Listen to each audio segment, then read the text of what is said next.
If you want to like have people remain super poor and dependent on the government, don't teach them financial literacy.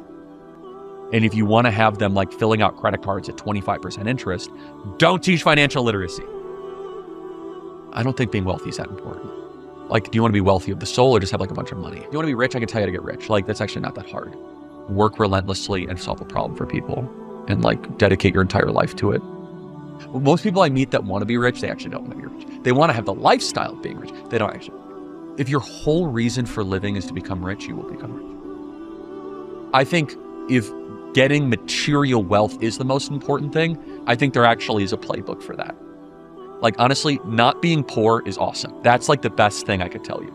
Like being super rich, and I'm not super rich, but I would consider to be successful under, American terms, is great. But up to a place, it's kind of like, you're blessed, you're wealthy, it's fine. Not being poor is the true blessing. Not worrying about like medical bills or being in debt is like really bad. They're like, you have to sacrifice everything to want to become actually rich, unless you're born into it.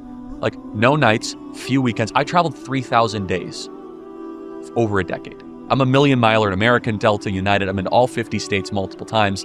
Like it's thankless, gritty work. Not easy. So if you actually want to be rich, then there is a path for you. You have to like sacrifice immensely. I don't drink alcohol. Like Tucker Carlson doesn't drink alcohol. Donald Trump doesn't drink alcohol. Now, that doesn't mean that like you can't be rich if you don't drink alcohol, but you must sacrifice stuff. Now, it might be that you create a good widget or like you might a good social media app or you might get good venture funding. But even those guys will tell you, you have to fail a lot. You have to sacrifice a lot. You have to be really gritty. But yeah, it depends on what you want. If you want to be rich, like actually like have your bank account big, then America, of course you would. There is a way forward for if it's your number one reason for living to, earn $500,000 a year. Like that's very conceivable in America. But if you're like, hey, actually the most important thing is to have kids, which I think having children is more important than having material success. And I have both, and I can tell you kids are way better than having money. But is there anything like inherently wrong with a billionaire? No, like most billionaires actually have solved big problems for us. Like, people love hating on Elon Musk. I like Elon a lot. He's become a friend. I know there's been like a lot of social media talk about it, but I refuse to say anything negative about Elon. Like, okay, you tell me the next time you're able to launch a rocket and land it. Like, actually, that's pretty cool. Like, okay, you're able to revolutionize the electric car industry. Like, you deserve a lot of money if you do that. How many young kids right now that are 17 can tell you the difference between credit and debit? They can't. So one of the things I like about Trump's upcoming big, beautiful bill is that every new baby born in America will get a $1,000 loan from the federal government I don't know if you guys know about this, but in a investment account that they can't touch, they're 18, invested in the Dow Jones Industrial Average that they'll be able to monitor throughout the 18 years. It can be grown by philanthropists, family members, grandparents. So they'll actually be able to see their wealth increase. So they're stakeholders.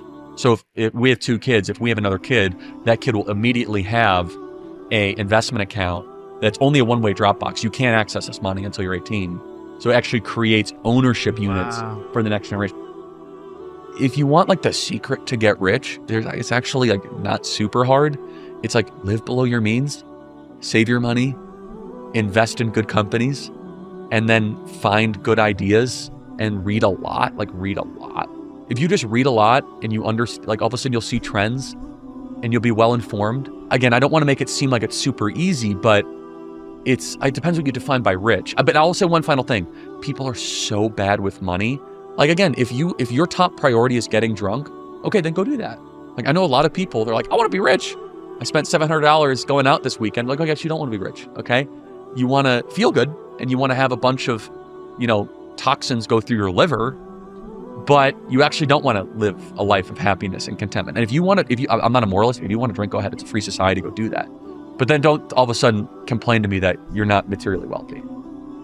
The best way to build wealth is over long periods of time, saving money and doing boring stuff. It's not get rich quick. It's not big meme coins, right? It's not big spikes. It's just going to work, saving money, and living below your means. I know that's not the sexy answer everyone wants, but that's what Warren Buffett did. Warren Buffett's one of the world's wealthiest men. He started with like very little money 70 years ago. And no one wants to hear that, right? They want to hear about like, what's the next NVIDIA? Okay, I don't know, but I can tell you that in 40 years, if you put $100 a week into a moderately managed, wealth account, you're going to be great. $100 a week, man. I can't afford that. Okay, well, let's talk about it. How much money do you make? Oh, I make $91,000. You can afford $100 a week.